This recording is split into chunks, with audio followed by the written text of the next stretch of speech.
నెల్లూరు జిల్లా పార్టీ కార్యాలయంలో parliamentary party సమావేశం. ఈ సమావేశంలో పాల్గొన్న మంత్రులు ఆనం నారాయణ రెడ్డి, మంత్రి Ponguru Narayana, MP Vemireddy Prabhakar Reddy, rural MLA Kotamreddy Sridhar Reddy, జిల్లా పార్టీ అధ్యక్షులు బీదర్ రవిచంద్ర, ఎమ్మెల్యే వేమిరెడ్డి ప్రశాంత్ రెడ్డి, ఎమ్మెల్యే కాకర్ల సురేష్, ఇంటూరి నాగేశ్వరరావు, జిల్లా పార్టీ ప్రధాన కార్యదర్శి జె, జిల్లా వెంకటేశ్వరరెడ్డి తదితరులు. టీడీపీ ముఖ్యమంత్రులు పాల్గొనే సమావేశం అనంతరం మంత్రి ఆనం రామనారాయణ రెడ్డి, మంత్రి పొంగూరు నారాయణ, ఎమ్మెల్యే కోటంరెడ్డి శ్రీధర్ రెడ్డి మీడియాతో మాట్లాడారు. ఈరోజు నెల్లూరు జిల్లా పార్లమెంట్ స్థాయి తొలి పార్టీ సమావేశం.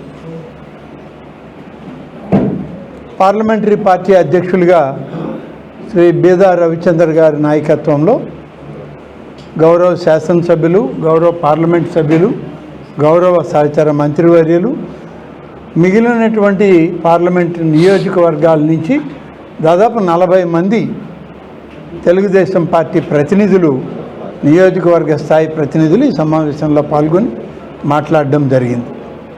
అనేక విషయాలు ఇప్పుడు పెద్దలు నారాయణ గారు చెప్పినట్లు పార్టీ విషయాలు, ప్రభుత్వ విషయాలు, సంక్షేమ అభివృద్ధి ఈ జిల్లాలో గడిచిన 2 ఏళ్లలో ఏ విధంగా జరిగిందనేటువంటి విషయాల మీద చర్చించడం, భవిష్యత్తుకి ఏ విధంగా ముందు అడుగు వేయాలి అనేటువంటిది మాట్లాడుకోవడం జరిగింది. ముఖ్యంగా ఒక విషయం, ఇవాళ తెలుగుదేశం పార్టీ ప్రతి నెల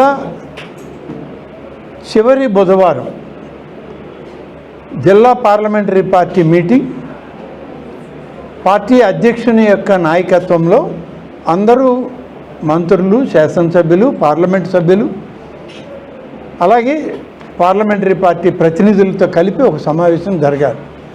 ఇది పార్టీ ఇచ్చిన నిర్దేశం. ఇది ప్రతి నెల జరగాలి. 3 వారాలు నియోజకవర్గాల స్థాయిలో యూనిట్లు, క్లస్టర్లు, నియోజకవర్గ స్థాయి, మండల స్థాయిలో జరుగుతుంది. అక్కడ చర్చించినటువంటి అనేక విషయాలని 4వ బుధవారం జిల్లా స్థాయిలో జరపడం జరుగుతుంది. ఆ విధంగా ఇది తొలి సమావేశం. పార్టీ ఇచ్చిన స్ట్రక్చర్లో మేము నెల్లూరు జిల్లాలో మొదటి సమావేశాన్ని వాళ్ళ అందరం కలిసి పాల్గొనడం జరిగింది.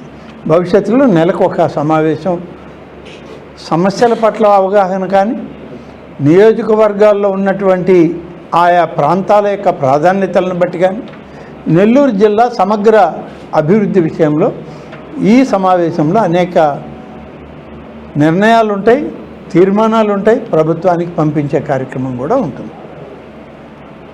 ఇప్పుడు ఈ సమావేశం జరిగేటప్పుడే మరొక విషయం మీ అందరితో మాట్లాడాల్సిన అవసరం ఉంది. 4 సార్లు 4 రకాలుగా మాట్లాడిన వ్యక్తి వైఎస్ జగన్మోహన్ రెడ్డి గారు. 2014-19లో తెలుగుదేశం పార్టీ అధికారంలో ఉంటే, చంద్రబాబు నాయుడు గారు ముఖ్యమంత్రిగా ఉంటే, ఆ రోజు ఆంధ్రప్రదేశ్ ఏకైక రాజధాని అమరావతి అని అసెంబ్లీలో తీర్మానం ప్రవేశపెడితే ఏకగ్రీవంగా తీర్మానం ఆమోదించాడు స్వయంగా జగన్మోహన్ రెడ్డి గారు. ఆ రోజు అసెంబ్లీలో నేను అమరావతికి మద్దతు ఇస్తున్నా, ఆంధ్రప్రదేశ్ ఏకైక రాజధాని అమరావతి అని చెప్పని నిండు శాసనసభలో జగన్మోహన్ రెడ్డి గారు బహిరంగ ప్రకటించారు. ఆ తర్వాత 2019 ఎన్నికల్లో జగన్మోహన్ రెడ్డి గారు నేను అమరావతిలో ఇల్లు కట్టుకున్నా, అమరావతి రాజధాని, నాకు ఇళ్లే కట్టుకున్నా, నాకు ఓటు ఇవ్వండి అని చెప్పని ఆనాడు వైఎస్ఆర్ కాంగ్రెస్ పార్టీ నాయకులైనటువంటి మా అందరి చేత కూడా తెలుగుదేశం పార్టీ మొట్టమొదటి నుంచి ఈ రోజు దాకా ఒకే విధానం మీద ఉంది. తెలుగుదేశం పార్టీ కానీ, జనసేన కానీ, బీజేపీ కానీ ఆంధ్రప్రదేశ్ ఏకైక రాజధాని అమరావతి, అమరావతి రాజధాని అభివృద్ధిని ఎవరు అడ్డుకోలేరు. పార్లమెంటు సాక్షిగా అమరావతి రాజధాని నిర్ధారణ అయింది. అమరావతి ఏకైక రాజధాని, దాన్ని ఎవరో కూడా చరిత్రలో అడ్డుకోలేరు, అవకాశం ఎవరికి కూడా లేదు. ప్రజలందరూ కూడా ఆంధ్రప్రదేశ్ ఏకైక రాజధాని అమరావతి అన్న నినాదంతో ముందుకు సాగుతున్నారు. Thank you.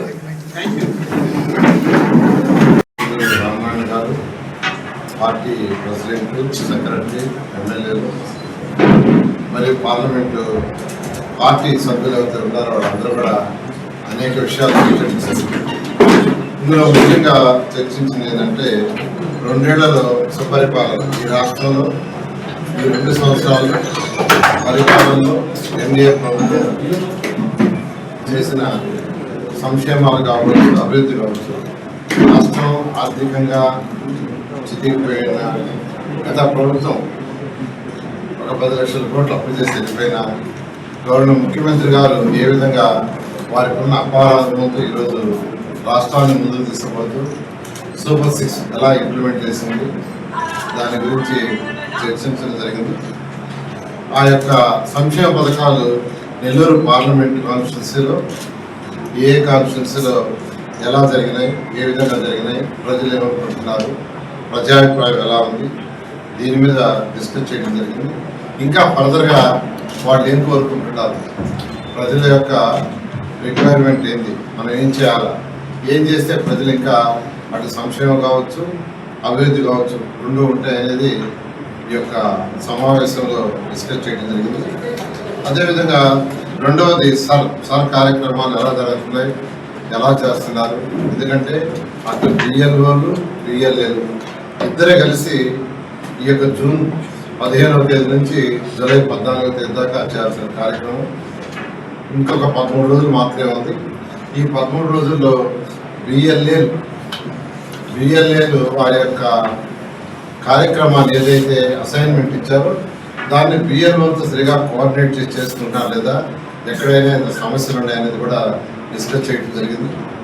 అదేవిధంగా రాబోయే ఎలక్షన్స్ ఏదైతే లోకల్ బాడీ దీంట్లో సర్ విషయం తప్పనిసరిగా ఇది భారత ఎన్నికల కమిషన్ అనేటువంటిది స్వతంత్ర ప్రతిపత్తి కలిగినటువంటి సంస్థ. ఓటర్లను నమోదు చేయడం జరగద్ది,